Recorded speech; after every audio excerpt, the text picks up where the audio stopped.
विद्या का उद्घाटन सबसे पहले एक अबला के ऊपर करूं, एक नारी के ऊपर करूं। विश्वामित्र बाबा को लगा ये ऐसे ही है, इसका वध करो, इसे मारो। राम जी तो जाके विश्वामित्र बाबा के पीछे छिप गए, बोले गुरुदेव हमें तो बड़ा डर लग रहा। विश्वामित्र बाबा सोचे अब हो गया कल्याण, कहीं ऐसा तो नहीं कि हम इन्हें भगवान समझ के ले आए और ये कोई साधारण राजकुमार हो। विश्वामित्र बाबा भी परीक्षा ले रहे भगवान की और कहा कि राम ये एक राक्षसी है, कोई अबला नहीं, कोई नारी नहीं है, राक्षसी है, यज्ञ विध्वंस करती है, आने जाने वाले राहगीरों को खा जाती है। अब यदि तुम इस पर बाण नहीं चलाओगे तो 2 मिनट के अंदर हमको भी खा जाएगी। इसलिए ये अबला नहीं है, सबसे बड़ी बला है, इसलिए चलाओ बाण। और जो गुरुदेव का आदेश हुआ, राम जी ने तर्कस से बाण निकाला, धनुष पर धारण किया और जो बाण छोड़ा, गोस्वामी जी कहते हैं एक ही बाण प्राण हर लिंगा, दीन जानते हैं जो रखीना, प्राण हर लिंगा, जानते हैं जो रखीना, दीन जानते हैं जो रखीना, दीन जानते हैं जो रखीना, जानते हैं जो रखीना। जो राम जी ने बाण छोड़ा, बाबा कहते हैं एक ही बाण प्राण हरि लिखा। एक ही बाण में वो ताड़का राक्षसी धड़ाम से धरती पे गिरी, उद्धार कर दिया राम जी ने। और देखो राम जी की दयालुता, सबने देखा, जय जयकार हुई, बोली रामचंद्र भगवान की। एक ही बाण में ताड़का राक्षसी उठ सकी ना गिरी की गिरी रह गई। ज्यों गिरी महाराज, एक ज्योति निकली उसके शरीर से, भगवान के चरणों में समा गई। लोगों ने कहा राम जी ने ताड़का को मार दिया, मार दिया, मार दिया। तभी संतों ने कहा नहीं नहीं, राम जी तो किसी को मारते ही नहीं है। फिर दुनिया तो मारती है, मार के छोड़ देती है, पर राम जी का ये स्वभाव नहीं, राम जी किसी को मारते नहीं है, और जिसको मार दिया अपने हाथ से तो सीधा तार देते हैं। राम जी मारते नहीं है, सीधा तारते हैं।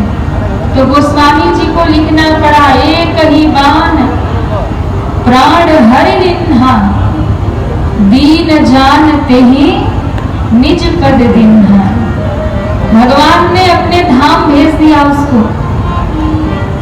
अब आप बताइए कि ये भगवान का जो क्रोध है, वो क्रोध भी एक करुणा है, वो क्रोध भी एक कृपा है। क्यों? क्योंकि भैया राक्षसी अगर ऐसे मरती तो नरक ही जाती, पर राम जी के हाथों मरी तो कहाँ गई? बोले भगवान के धाम चली गई, ठाकुर जी के धाम चली गई। तो बोले महाराज राम जी जैसा, भगवान जैसा दयालु कोई नहीं है कि अगर राक्षसों को भी अपने धाम भेज देते हैं। तो भगवान का क्रोध ही करुणा है, भगवान का क्रोध भी कृपा है। यदि भगवान किसी से रुष्ट भी हो जाए तो किसी न किसी प्रकार से उद्धार कर देते हैं, किसी से रुष्ट हो जाए, किसी पर क्रोध करे तो भी उद्धार कर देते हैं। इसलिए भगवान का क्रोध भी उनकी करुणा है और कृपा है। पर हम लोग क्या करते हैं, हम लोग जीवन में जब अच्छा मिलता है ना, तो उसको हम प्रसाद मानते हैं, ये बहुत अच्छा, ये बहुत अच्छा, ये बहुत अच्छा। लेकिन जब कभी दुख आ जाए, तकलीफ आ जाए, जब जीवन में कभी विषमता आ जाए, तो हम क्या कहते हैं? फिर आप कहते हैं कि भैया सब बेकार हो रहा। हम उस चीज को अगर स्वीकार नहीं करना चाहते, जीवन में विषमता को, दुख को, कष्ट को अच्छा नहीं मानते, लेकिन भक्त का स्वभाव होता है, यदि जीवन में विषमता आ गई, यदि कष्ट आ गई, दुख आ गया, तो फिर उसको भी जो भक्त होता है वो प्रसाद मानता है, क्योंकि सुख भी भगवान का है बनाया और दुख भी भगवान का है बनाया। तो भक्त कहता है सुख भी मुझे प्यारे हैं, दुख भी मुझे प्यारे हैं, छोड़ू मैं किसे भगवान, दोनों ही तुम्हारे हैं। छोड़ू मैं किसे भगवान, दोनों ही तुम्हारे हैं। केवल सुख ही सुख को प्रसाद मत मानिए, कभी कभी विषमता को भी प्रसाद मान लीजिए ना, कभी कभी दुख को भी प्रसाद मान लीजिए ना। तो हमारा स्वभाव, हम केवल और केवल विषमता ही देखते, जीवन की समता नहीं देखते।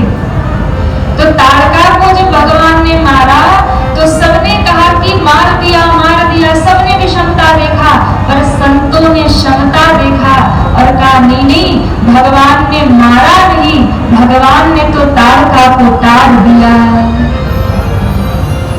इन्होंने तो तारा है। बोली रामचंद्र भगवान की। अब रात्रि विश्राम गुरुदेव के आश्रम में। सुबह हुई और सुबह होते ही राम जी ने देखा कि यज्ञ की कोई तैयारी ही नहीं हो रही है, क्योंकि विश्वामित्र बाबा के मन में लगा कि मैं यज्ञ क्यों करता हूँ। कोई भी अनुष्ठान, यज्ञ, भजन, सत्कर्म व्यक्ति इसीलिए करता है कि हमें भगवत प्राप्ति हो जाए, हमें राम मिल जाए, हमें भगवान मिल जाए। इसीलिए हम तो अनुष्ठान करते हैं, धर्म करते हैं, भजन करते हैं, सत्कर्म करते हैं। लेकिन जब राम ही मिल जाए तो फिर ना तो कोई अनुष्ठान की आवश्यकता है, फिर ना कोई यज्ञ की आवश्यकता है, ना किसी भी प्रकार के किसी पूजा पद्धति की आवश्यकता है। तो राम जी को लगा कि नहीं, विश्वामित्र बाबा को लगा जब राम मिल गए तो अभी यज्ञ क्या करना, अभी यज्ञ क्या करना जब राम ही मेरे पास है, किसके लिए यज्ञ करना। पर मेरे राम जी सुबह सुबह उठ के आए और कहा बाबा यज्ञ की तैयारी क्यों नहीं हो रही। प्रातः कहा मुनि सन प्रभु जाई,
जाकर कहा गुरुदेव आप यज्ञ करो।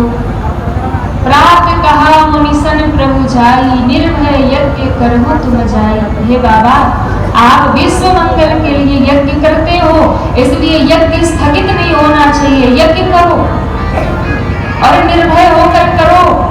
क्यों? क्योंकि इस यज्ञ की रक्षा में स्वयं राम खड़ा है। और भैया जिस यज्ञ की रक्षा स्वयं राम करे, जिस यज्ञ में स्वयं राम पहरा दे, फिर उस यज्ञ में कोई निशाचर क्या बिगाड़ पाएगा। राम लक्ष्मण दोनों भैया पहरा दे रहे। सुबाहु मारीच सब दौड़े, और जो सुबाहु मारीच दौड़े तो लक्ष्मण जी ने सारे असुरों का संहार कर दिया। मारीच को बिना भरका बाण राम जी ने मारा, 100 योजन दूर समुद्र के उस पार जाके गिरा। सुबाहु का वध हो गया और कहते हैं राक्षसों का निशाचरों का वध, और यज्ञ पूरा हो गया। जैसे यज्ञ पूरा हुआ चारों ओर जय जयकार हुई, बोली रामचंद्र भगवान की, रामचंद्र सरकार की। अब यज्ञ जैसे ही पूरा हुआ चारों तरफ जय जय जय होने लगी। सुबाहु मारीच ताड़का के आतंक से आतंकित जो आश्रम था वो मुक्त हो गया। और कहते हैं उसी समय जब सब प्रसन्न है, सब आनंदित है, बाबा विश्वामित्र के पास दूत आए मिथिला से चलकर। एक पत्र दिया और कहा बाबा मिथिला में पधारो। बाबा ने पत्र खोल के पढ़ा और पढ़ते ही राम लक्ष्मण को बुला के कहा, राम वैसे तो मेरा यज्ञ पूरा हो गया और मैं तुम्हें लाया था यज्ञ रक्षा के लिए। अब कर्तव्य तो ये है कि मैं तुम्हें अयोध्या छोड़ा, लेकिन मेरा मन कहता है कि एक बार हमें मिथिला भी चलना चाहिए। क्यों? जैसे हमारे यहाँ यज्ञ हो रहा था ना, वैसे जनकपुर में भी एक यज्ञ हो रहा। राजा जनक भी यज्ञ कर रहे, और यज्ञ में यहाँ तो छोटे छोटे राक्षस आए थे, वहां तो रावण बाणासुर जैसे बड़े बड़े निशाचर आने वाले। तो मेरा तो छोटा सा हवन यज्ञ था सो पूरा हो गया। अब हमें लगता है कि तुम हमारे साथ चलो और मिथिला में चल करके धनुष यज्ञ का भी दर्शन करो। अब राम लक्ष्मण दोनों भैया को लेकर के विश्वामित्र बाबा मिथिला की यात्रा पे चल पड़े, निकल पड़े मिथिला की यात्रा में। लेकिन राम जी बड़े हर्षित होके जा रहे, बड़े प्रसन्न होके जा रहे। गोस्वामी जी महाराज कहते हैं कि आज धनुष यज्ञ की बात सुन करके राम जी के मन को बड़ी प्रसन्नता हुई।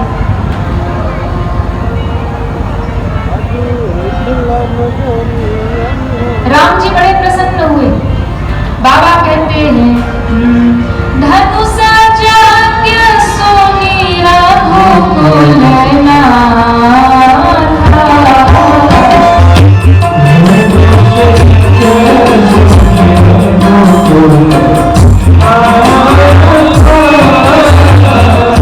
हरसी चले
होनी मरे की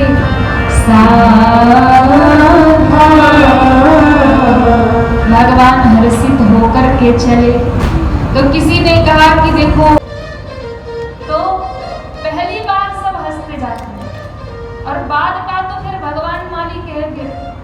मैया तो पर्स उठाती और आगे आगे चल देती, बोले आ जाओ महाराज। अच्छा आ जाओ तो कैसे आओ? बोले एक तरफ बैग उठाया, दूसरी तरफ बच्चे को उठाया, चले जा रहे हैं। और मैया बोले पर्स लेके सेठानी जैसी पहुंचती आगे आगे। तो पहली बार तो भैया सब हर्षित होके जाते। तो राम जी भी पहली बार अपने ससुराल जा रहे। और राम जी को पता भी है कि जा तो रहा हूं तो मिथिला ससुराल होने वाली है। तो इसलिए प्रथम बार राम जी को भी आनंद हो रहा। हर्षि चले मुनिवर के हर्षित होकर के चले। और कहते हैं कुछ दूर पहुंचे ही थे मेरे राम जी, इतने में एक उजड़ा हुआ आश्रम दिखाई पड़ा। न तो कोई जीव जंतु दिखाई पड़ता है, ना पशु पक्षी दिखाई पड़ता है। बाबा कहते हैं चलते चलते अचानक मेरे राम जी रुक गए। ज्यों राम जी रुके तो बाबा विश्वामित्र भी रुक गए, लक्ष्मण जी भी रुक गए। राम जी से पूछा कि राम तुम अचानक से रुक क्यों गए चलते चलते? राम जी ने कहा कि बाबा ये स्थान आप देखिए, ये आश्रम देखिए। इस आश्रम में ना तो कोई जीव जंतु है, ना कोई पशु पक्षी है। उजड़ा हुआ आश्रम है, कोई दिखता नहीं है। ना कोई बटुक ब्राह्मण दिखता है, ना कहीं वेद पाठ हो रहा, ना कहीं यज्ञ हो रहा, ना कहीं कीर्तन हो रहा। ये कैसा आश्रम है? राम जी ने बड़ी प्यारी बात कही। भगवान ने कहा गुरुदेव यही तो मेरा स्वभाव है कि जिसकी ओर ये संसार नहीं देखता है, जिसकी ओर ये जगत नहीं देखता है, उसी की ओर तो जगदीश्वर देखा करते हैं। जिसको दुनिया ठोकर मार देती है उसे ही तो ठाकुर स्वीकार करते हैं। दरबार में मेरे राघव के दुख दर्द मिटाए जाते हैं। दरबार में मेरे राघव के दुख दर्द मिटाए जाते हैं। दुनिया से सताए लोग यहाँ सीने से लगाए जाते हैं। जब व्यक्ति को लगता है कोई रास्ता नहीं है ना, तो भगवान की याद आती है कि नहीं? क्यों माता? जब कोई नहीं सुनता है तब ये कहीं द्वार दिखाई पड़ता है ना कि, और ये भरोसा भी होता है चाहे कोई सुने ना सुने पर मेरे भगवान जरूर सुनेंगे, मेरे बाबा जरूर सुनेंगे। हर एक भक्त के मन में इस बात का भरोसा होता है, कोई सुने ना सुने पर भगवान जरूर सुनेंगे। मेरे राम जी ने कहा यही तो मेरा सिद्धांत है, जिसकी ओर कोई नहीं देखता, जिसको जगत ठुकरा देता है, जिसे जगत ठोकर मार देता है, उसे ही तो जगदीश्वर स्वीकार कर लेते हैं। पर गुरुदेव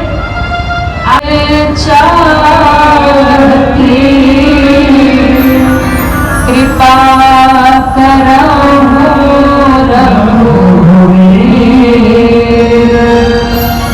चरण कमल रज चाहते, कृपा करहु राम जी से कहा हे राम ये गौतम ऋषि का आश्रम है और जिसके तपस्या की तुम बात कर रहे हो ना कि भले ही ये सुहावन नहीं लग रहा पर ये स्थान पावन लग रहा है। अच्छा एक बात ध्यान रखिएगा, संसार की आप कितना भी महंगा से महंगा बिल्डिंग बनवा लो, करोड़ों रुपए खर्च करवा के बड़े से बड़ा बंगला महल बनवा लो, लाखों के दुनिया की वस्तुओं को ला करके उस महल को सजा लो, लेकिन यदि उस घर में भक्ति नहीं है, भजन नहीं है, भगवान का निवास नहीं है, भगवान की सेवा नहीं है, तो भैया वो घर आपका सुहावन हो सकता है पर पावन कभी नहीं हो सकता। सुहावन हो सकता है, संसार की सजावटी वस्तु ला ला के रखोगे ना तो सुहावन लग सकता है पर पावन नहीं लगेगा। पावन कब बनेगा? जब उस घर में भगवान की भक्ति होगी, उस घर में सेवा होगी, पूजा होगी, उस घर में भगवान का निवास होगा, उस घर में किसी भक्त का आगमन होगा और उस भक्त में, उस घर में किसी भक्त का, संत का चरण पड़ जाएगा, उसी दिन आपका घर पावन हो जाएगा।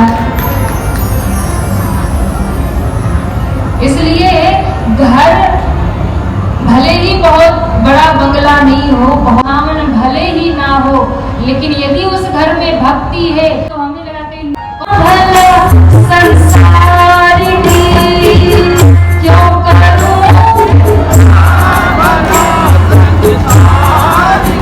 क्यों उसकी रहमत का इशारा मिल गया, उसकी आज चित्रा वाले जग गए हैं, आज लड़का के नाम पे धावरी, आज लड़का जगे, उठाइए पूरे पूरे हाथ। मुझको रघुबर का सहारा मिल गया, मुझको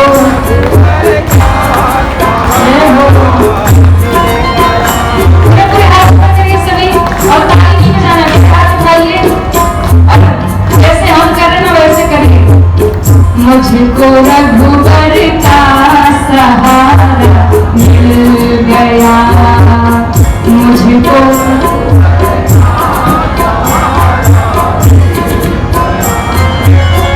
मेरी कश्ती को किनारा मिल गया, मेरी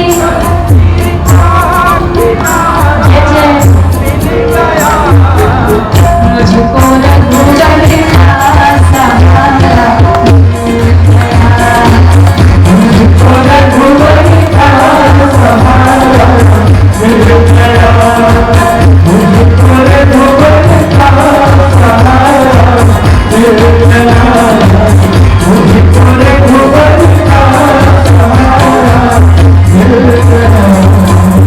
बोलिए रामचंद्र भगवान की।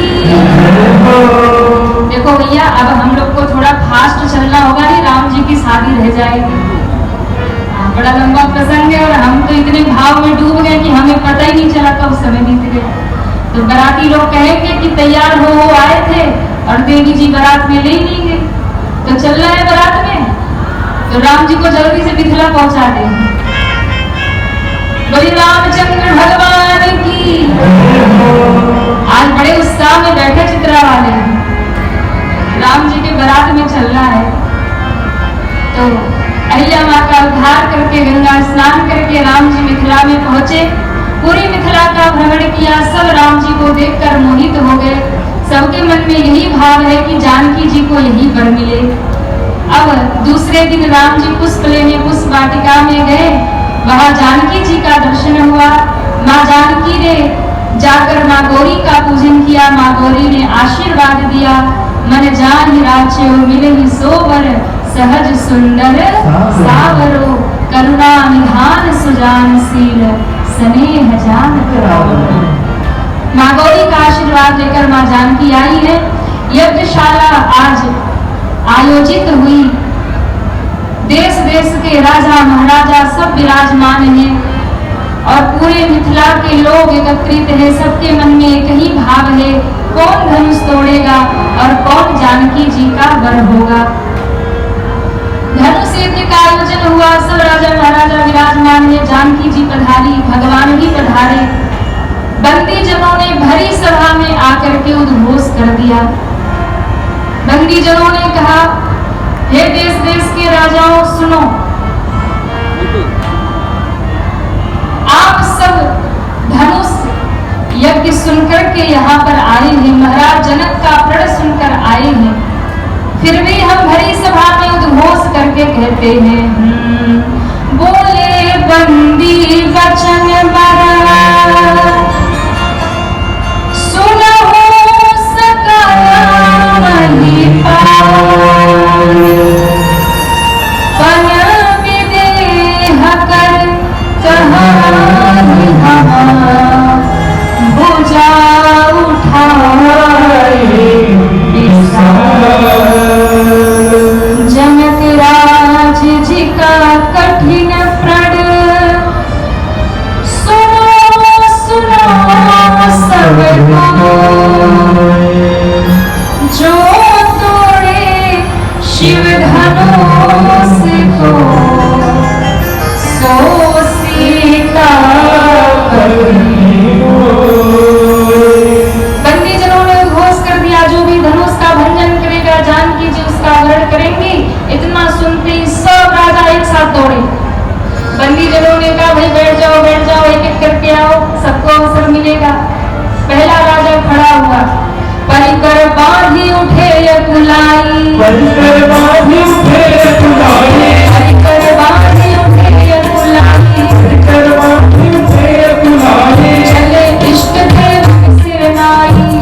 भगवान ने कहा भैया बहुमत की ही सरकार होती है, एक आदमी कोई बात कहे वो मानी जाती है, या 10,000 एक बात कहे तो उसकी बात मानी जाती है। कहिए ना, 10,000 लोग एक बात कहे और एक आदमी एक बात कहे तो मानी किसकी जाएगी? 10,000। भगवान कहते भैया एकता में बल है। एक एक राजा गए नहीं टूटा, सबने कहा एक साथ मिलकर तोड़ेंगे तब टूटेगा। अब 10,000 राजा पहुंचे, 10,000 राजाओं के 20,000 हाथ हो गए। अब सोचिए धनुष कितना बड़ा रहा होगा। पकड़ लिया राजाओं ने और कहा भैया देखो अकेले अकेले उठा रहे नहीं उठ रहा, एक साथ मिलके उठाएंगे तो उठ जाएगा। लेकिन महाराज जैसे 10,000 राजाओं ने धनुष को पकड़ा ना, तो एक बड़ा बुद्धिमान राजा पढ़ा लिखा देवघर के आसपास का रहा होगा, नहीं देवघर का नहीं था, आसपास का था, बड़ा बुद्धिमान पढ़ा लिखा। उसने कहा रुको रुको रुको, क्या हुआ एक बात बताओ, हम लोग कितने हैं? बोले 10,000। धनुष कितना है? बोले 1। सीता जी कितनी है? बोले 1। अच्छा मान लो कि हम 10,000 ने मिलकर धनुष उठा लिया, तो निर्णय कैसे होगा कि किसके बल से धनुष उठा? और सीता जी है तो शादी किससे होगी? सबने कहा वाह भाई वाह, तुम तो बड़े पढ़े लिखे हो। अब देवघर के आसपास का था, बुद्धिमान था। तो दूसरा राजा उससे भी बड़ा बुद्धिमान, वो झारखंड के आसपास का था, उससे भी ज्यादा बुद्धिमान। उसने कहा सुनो हम बताते हैं क्या, पहले सब मिलके धनुष उठाएंगे? बोले हाँ। धनुष को तोड़ेंगे? बोले हाँ। अब निर्णय करना है ना कि किसके बल से उठा? बोले हाँ। तो देखो हम 10,000 आपस में लड़ेंगे और लड़ते लड़ते लड़ते अंतिम में जो बचेगा वो सीता से ब्याह कर लेगा। अब आप सोचिए कितने बुद्धिमान है, हाँ है ना बुद्धिमान। पकड़ लिए धनुष और सबने कहा भैया उठाओ। लगे जोर लगाने, बाबा कहते तिल भर भूमि न सके छोड़ाई। क्या कर रहे हैं आप? तिल भर भूमि न सके छोड़ाई। कोई हिला नहीं पाया, डुला नहीं पाया। तो किसी ने कहा भैया बताओ धनुष टूटा क्यों नहीं? 10,000 मिलके जब उठा रहे थे तो उठना चाहिए था ना। तो कहा देखो 10,000 एक साथ तो उठा रहे थे पर एक होकर नहीं उठा रहे थे, और एक साथ होकर कोई काम किया जाए और एक होकर कोई काम किया जाए, दोनों में बड़ा अंतर होता है। तो 10,000 एक साथ उठा रहे पर एक होकर नहीं उठा रहे। क्यों नहीं उठा? बोले एक राजा उठा रहा था तो 9,999 मिलकर दबा रहे थे कहीं पड़ोसी से न उठ जाए। अब यही कारण था कि धनुष ना हिला न डुला। जनक जी रोष में आ गए। जनक जी ने कहा अब को जनी माथे भटवानी, वीर विहीन मही में जानी। मैं जान गया धरती वीरों से विहीन है, अब कोई अपने आप को वीर ना कहे। लक्ष्मण जी पूरे धड़ाम से, और लक्ष्मण जी ने कहा कहीं जनक जी सनुचित वाणी विद्यमान रघुकुल बनी जानी। ये धनुष की बात करते हैं, हम कोई ब्रह्मांड राम जी ने देखा, अरे भैया चुप हो जा चुप हो जा, क्यों तू बोल रहा तो धरती डगमग डगमग कर। लक्ष्मण जी ने कहा इसीलिए तो बोल रहे कि सब हिल जाए। जनक जी का सिंहासन हिल गया, पूरा जनकपुर हिल गया, पर दो नहीं हिल गए। एक राम जी नहीं हिल रहे और दूसरा धनुष नहीं हिल रहा। यही दोनों हिले तो काम बने। राम जी ने कहा गुरु जी के आदेश के बिना कैसे तोड़ूंगा। गुरु जी ने आदेश दिया, मेरे राम जी धनुष के पास पहुंचे, परिक्रमा लगाई और बाबा कहते हैं भगवान ने धनुष को जैसे ही स्पर्श किया, इतना प्रकाश हुआ, इतना प्रकाश हुआ, सबके नेत्र बंद हो गए। बाबा कहते हैं गुरु की प्रणाम मन ही मन के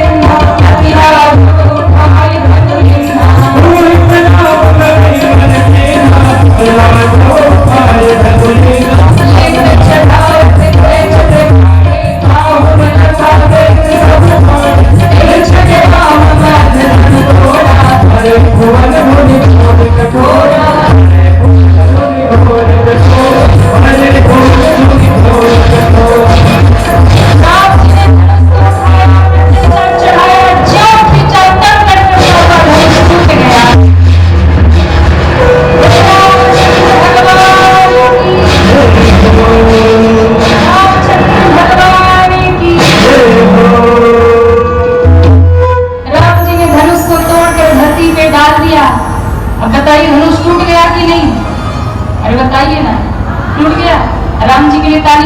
जाएगा। बताओ, राम जी ने धनुष तोड़ा और आप शांति से बैठे हो। बोले रामचंद्र भगवान की। माँ जानकी जयमाल लेकर आती है, सखियों ने मंगल गीत गाया, माँ जानकी ने राम जी को जयमाल पहना दिया। बोलिए सियावर रामचंद्र भगवान की।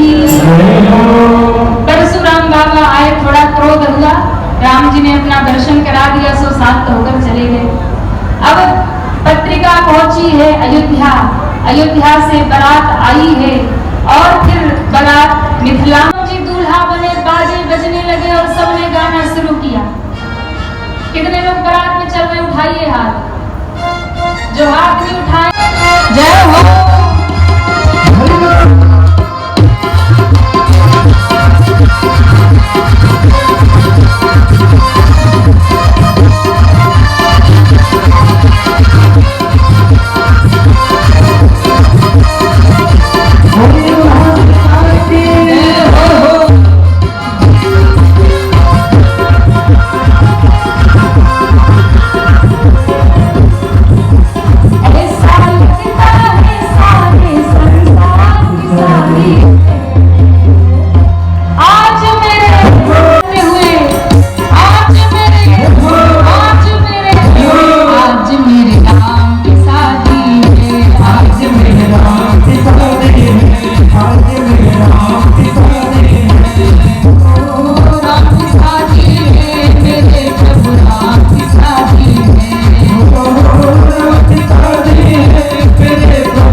आनंद नहीं आ रहा, जो ताली नहीं बजा रहे ना, तो समझ लेना।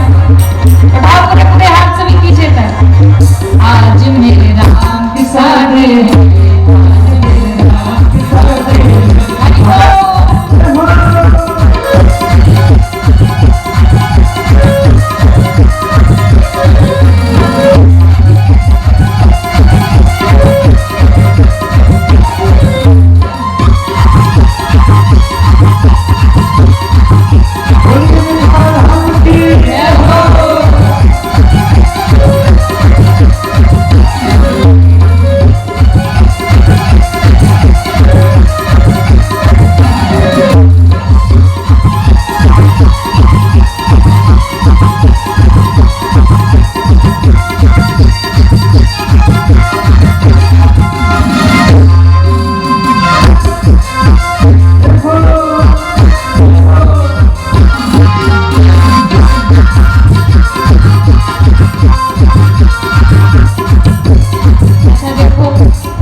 कई लोग खड़े तो हो गए पर न ताली बजा रहे, नृत्य कर रहे।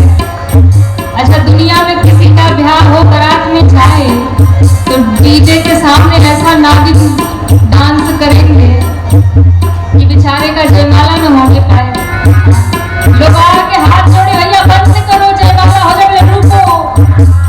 अरे राम जी की शादी से ताली भी नहीं बजा रहे। उठाइए पूरे पूरे हाथ और सब कहिए लगन है खूबसूरत, लगन है खूबसूरत, बड़ा सुभलगन मुहूर्त, खुशी में नाचे गाए, सभी आनंद। ऐसी फूल सखी है जिसकी सुंदर झांकी है। आज मेरे, दोनों हाथ उठा के सब कहिए, आज मेरे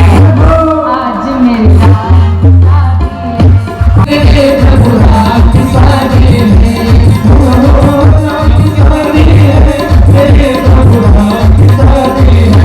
आज मेरे राम की शादी है। हाथ ऊपर करिए सभी पीछे तक।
बोलिए दुल्हा सरकार की।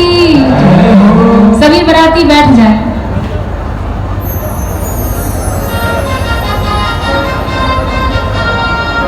बोलिए रामचंद्र भगवान की, मिथिला धाम की।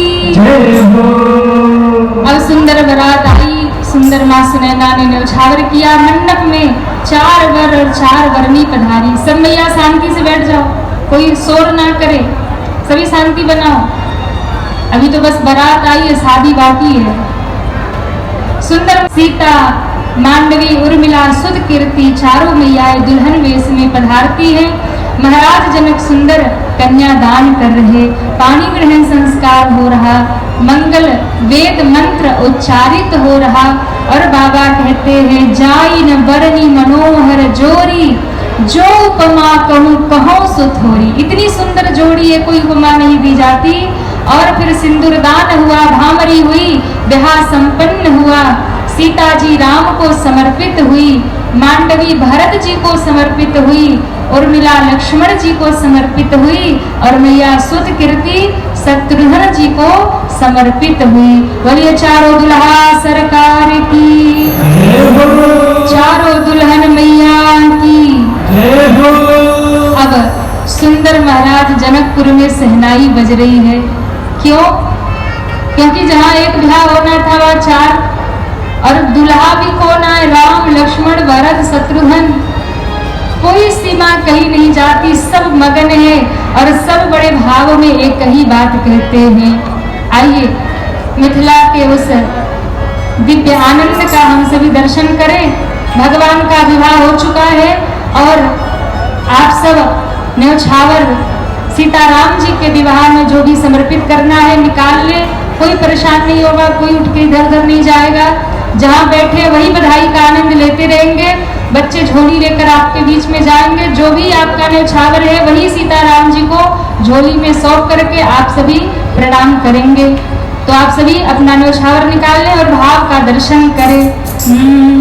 बाजी बाजी रे शहनाई जनक नगरी, बाजी बाजी रे शहनाई जनक नगरी, बाजी बाजी रे शहनाई जनक नगरी, बाजी बाजी रे शहनाई जनक नगरी। आज आई बरात जनक नगरी, आज आई बरात जनक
हे जी सिंहासन बैठाओ दशरथ समधी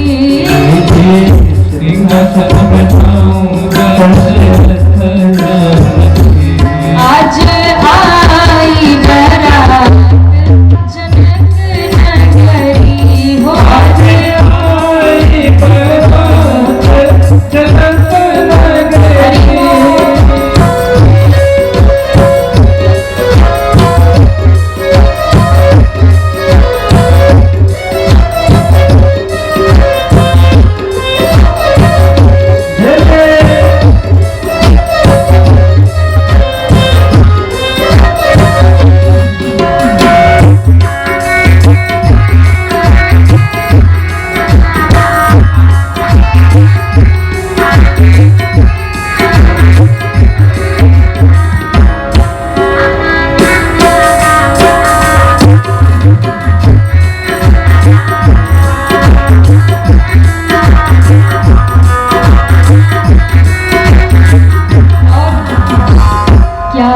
खिलाऊं दुल्हा राम और लक्ष्मण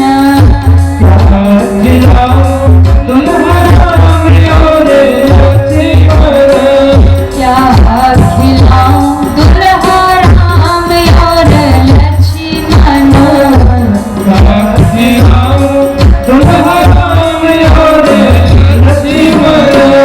क्या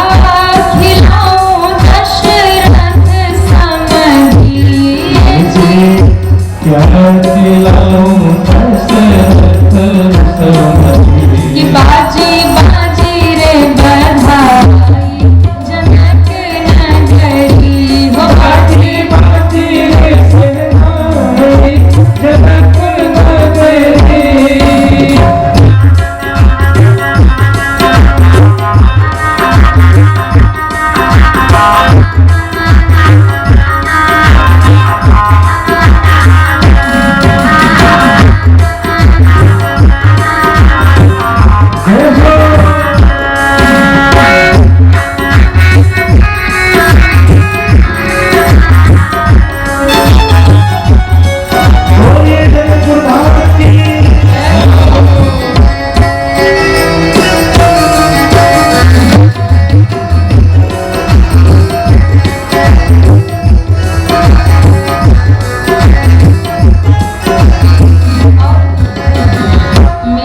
मिठाई दुल्हा राम और लक्ष्मण मिठाई दुल्हा राम और लक्ष्मण मेवा मिठाई दुल्हा राम और लक्ष्मण मेवा मिठाई दुल्हा राम और लक्ष्मण पूरी खीर दशरथ समधी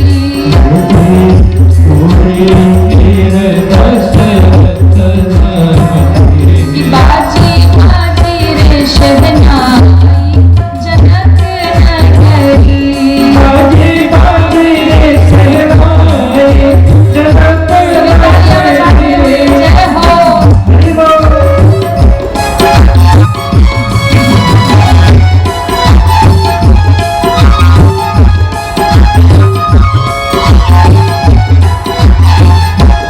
दुल्हा सरकार की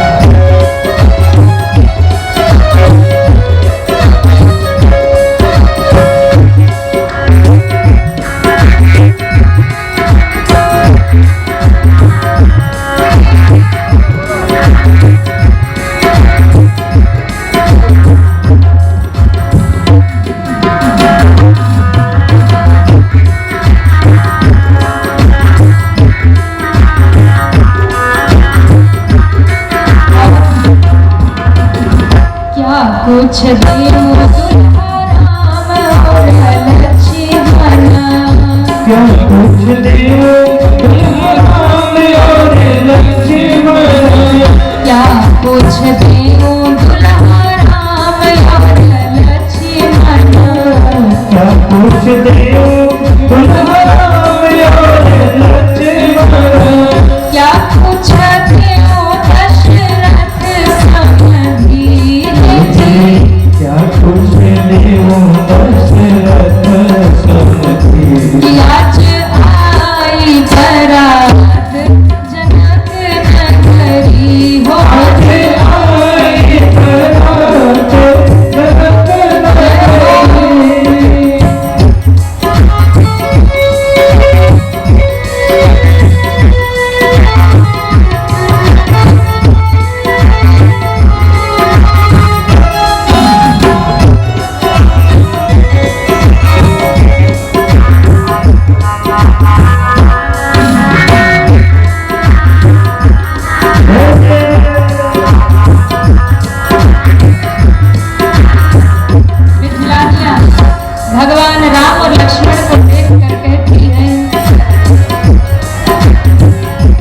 ठाकुर मिला दुल्हा राम और लक्ष्मण।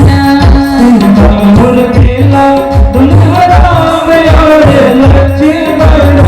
सीतापुर मिला दुल्हा राम और लक्ष्मण। सीतापुर मिला दुल्हा राम और लक्ष्मण। अन्न धन के हो दशरथ संग धीरे जी। और दोनों हाथ उठा के आज आई बरात जनक नगरी।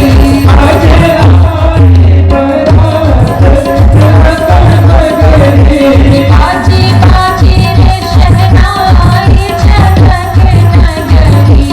बाजी बाजी रे शहनाई जनक नगरी।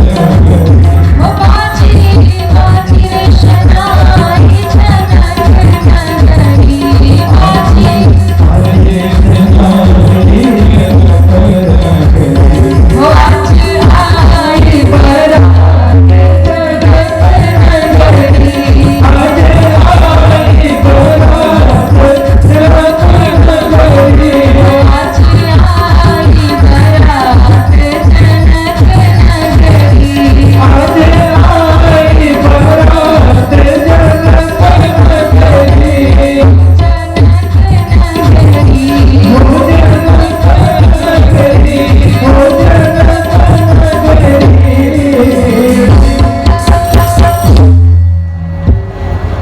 कि बाजी बाजी रे शहनाई।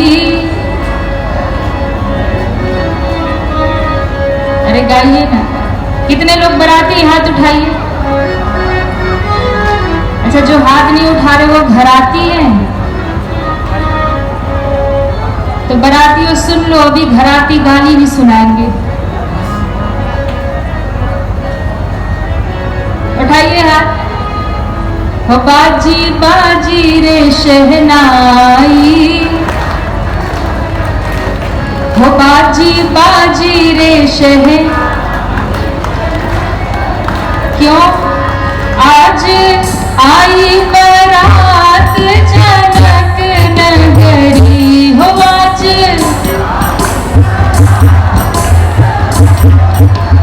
वाह, इतने प्रेम से आप गा रहे हो ना, ऐसा नहीं लग रहा हम लोग चितराम बैठे, ऐसा लग रहा हम लोग जनकपुर धाम में बैठे हैं और राम जी दुल्हा बन के आए हैं।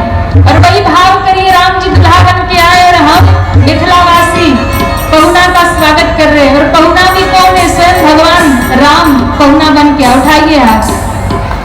हो आज आई बरात जनक नगरी। हो आज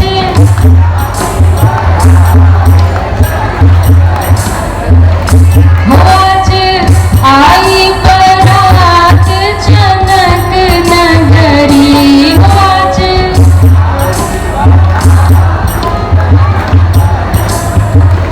कि बाजी बाजी रे शहनाई जनक नगरी।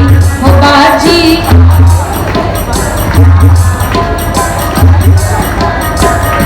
हो बाजी बाजी रे शहनाई। मंडप बैठाऊं दुल्हा राम और लक्ष्मण। मंडप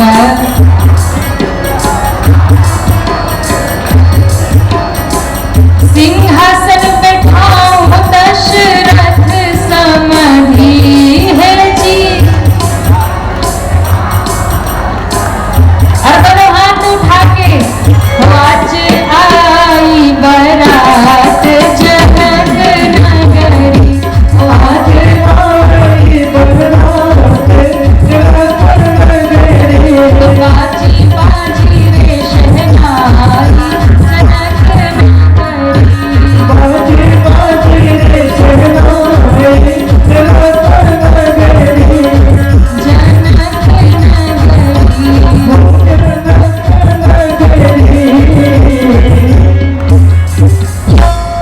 आप लोग बहुत बढ़िया गा रहे हैं और बहुत बढ़िया आज ताली बजा रहे हैं, इसलिए अपने लिए ताली बजा लो।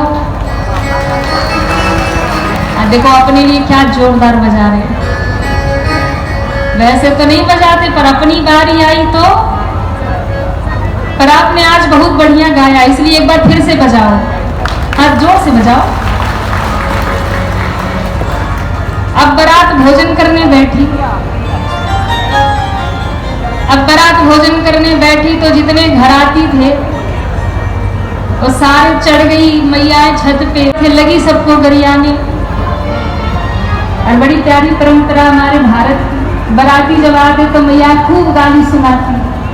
हाँ, खूब गाली सुनाती, भर भर के पूरे खानदान को उसी दिन गाली दे डालती है। और तो जो बेचारे पंडित जी आए ना, उनको भी नहीं छोड़ती। पंडित जी भी कहते भैया शादी कराने आए कि लग रहा कोई अपराध कर दिए, बताओ हमें भी घसीट लिया। तो राम जी की बारात भोजन करने बैठी, राजा दशरथ सब बैठे, और सखियों ने सुंदर मौका देखा और लगी राम जी को गाली देने। मैया ने कहा था एक भाव सुनाने के लिए, तो सारी सखियां छतों पे चढ़ गई और राम जी को देख देख के लगी कहने कि राम जी से पूछे, अरे राम जी से पूछे जनकपुर के नारी, बताई तब हुआ, अरे बताई तब हुआ। अब जिन्होंने हाथ नहीं उठाया था ना, वो घराती हैं और बरातियों को सुनाइए। अरे लोगवा देखता है गारी, बताई तब हुआ, लोगवा देखता है गारी, बताई तब हुआ, लोगवा देखता है गारी, बताई तब हुआ, लोगवा देखता है गारी, बताई तब हुआ, बताई तब हुआ हो, बताई तब हुआ हो, बताई तब हुआ, बताई तब हुआ, बताई तब हुआ, बताई तब हुआ। लोगवा देखता है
पर ये जो बाबा जी बैठे हैं ना, सुनो इनकी एक राज की बात जानू।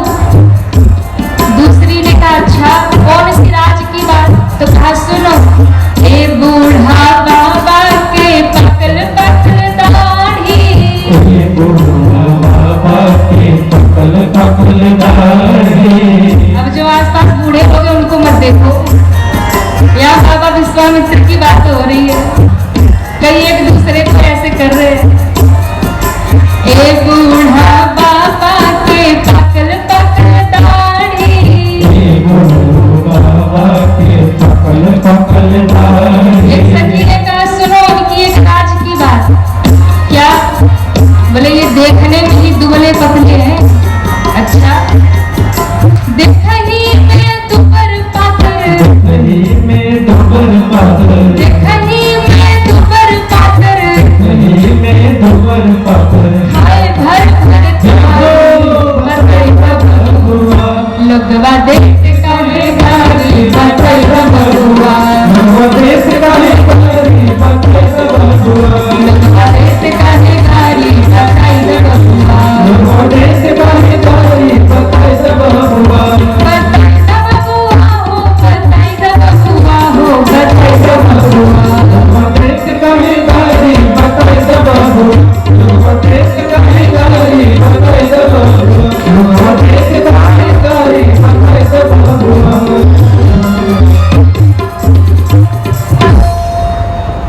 कि लोगवा देत काहे गारी बताई दा बबुआ। सब राम जी को गाली दे रही थी, लक्ष्मण जी दांत किटकिटा रहे, बोले भैया आप कुछ बोलते नहीं। देखो सब गाली दे रही है। राम जी ने कहा भैया चुपचाप बैठ जाके, ससुराली है यहाँ अच्छे अच्छों को गाली मिलती है। लक्ष्मण जी ने कहा ऐसे कैसे गाली देंगी, देखो पिताजी को कह रही थी, अब माता जी पे चली गई, सबको गाली दे रही, गुरु जी को भी नहीं छोड़ा। भैया आप कुछ करो नहीं तो फिर हम उत्तर देंगे। राम जी ने कहा चुप बैठे। तो राम जी आप ही कुछ करो। राम जी ने कहा ठीक है। और राम जी बोलते नहीं है, पर राम जी की नजरें बहुत तेज है। एक बार जहां दृष्टि डालते हैं ना तो व्यक्ति अपने आप को भूल जाता है। सब दशरथ जी का नाम ले लेके गाली दे रही थी। राम जी हल्के से मुस्कुराए और तिरछी नजरों से सखियों की ओर देखा। आज की बात कहाँ कहूँ रे, एक कौतुक देखो है बड़ो भारी, आई बरात जो जेवन को तो नारी चढ़ी मिथिलेश अटारी। बारात भोजन करने आई तो माता अटारी पे चढ़ गई गाली सुनाने और लगी गाली देने लगी गाली। लक्ष्मण जी ने कहा भैया कुछ करो नहीं तो हम धनुष उठा लेंगे। तो राम जी ने कहा चुप बैठो। राम जी हल्के से मुस्कुराए और तिरछी नजरों से अटारी की ओर देखे, सखियों की ओर देखे। जो राम की दृष्टि पड़ी क्या हाल हो गया। तो राम को रूप निहार सखी, तब भूल गई सब गावन हारी, और भूल गई अवधेश को नाम, देन लगी मिथिलेश को ऐसी भूली राम जी की दृष्टि पड़ते ही सब ऐसी मोहित हो गई कि जहां दशरथ जी का नाम लेना था वहां दशरथ जी का नाम भूलकर जनक जी को गाली देने लगी। भूल गई अवधेश को नाम, देने लगी मिथिलेश को गाली। अब ज्यों सुना मिथिलापति ने बोले अरे चुप कराओ, बंद कराओ, सब मेरा नाम ले रही। लोगों ने दौड़ के कहा अरे क्या कर रही हो, दशरथ जी का नाम लो, दशरथ जी का, क्यों जनक जी को कह के गाली दे रही हो। तब याद आया ओहो हम तो भूल ही गए। तो ये हाल हो गया मिथिला में। बहुत आनंद रहा, बहुत समय तक बारात रुकी रही और फिर एक दिन महाराज ने विदा मांगा और सुंदर महाराज जनक ने बेटियों को विदा किया। बहुत करुण प्रसंग है, समय नहीं है प्रवेश करने का, इसलिए प्रणाम करेंगे। मिथिला से चारों बहनें विदा होती हैं। अवध में बड़ा दिव्य स्वागत होता है। बाबा यही विश्राम कर रहे बाल कांड को। सिय रघुवीर विवाहु जे सप्रेम गावहि सुनहि, तिन कहूँ सदा उछाह मंगलाय तन राम जसु। सीताराम जी के विवाह की कथा जो भी कहते हैं सुनते हैं उनके जीवन में नित्य मंगल होता है और सीताराम जी की कृपा बरसती रहती है। तो हम सब ने आज सीताराम जी का विवाह गाया, कहा, सुना, तो उनकी कृपा हम पर बरसे। इन्हीं मंगल कामनाओं के साथ आज की कथा विश्राम करें। सभी दोनों हाथ जोड़िए और भाव से बोलिए। कथा विसर्जन आज की सुनहु वीर हनुमान, राम लखन सीता सहित सबका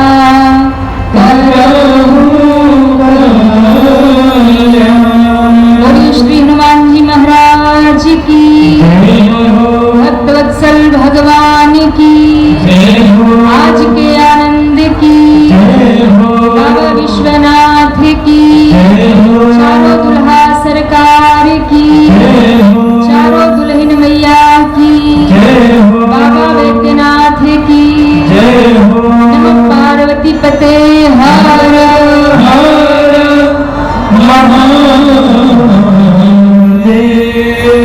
आज की कथा यहाँ विश्राम हुई।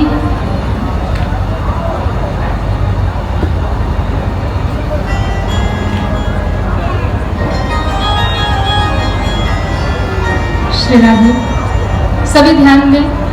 देखो, हम आपके यहाँ चित्रा में पधारे तो सही, लेकिन समय का बड़ा अभाव है, इसलिए हमें खेद भी है कि आप लोगों को 4 ही दिन कथा सुनाने के लिए हम पधारे, क्योंकि भैया कथाओं का ऐसा बड़ा व्यस्त समय चलता है और बिल्कुल समय नहीं था। हमारी कथा अमेठी में थी, ये 4 दिन का समय मेरे घर पे विश्राम का था, पर चित्रा के भक्तों ने हमें खींच लिया, तो 4 दिन के लिए जो समय मेरा था, अपना समय था, वो मैं आपके बीच में आ गई कथा सुनाने।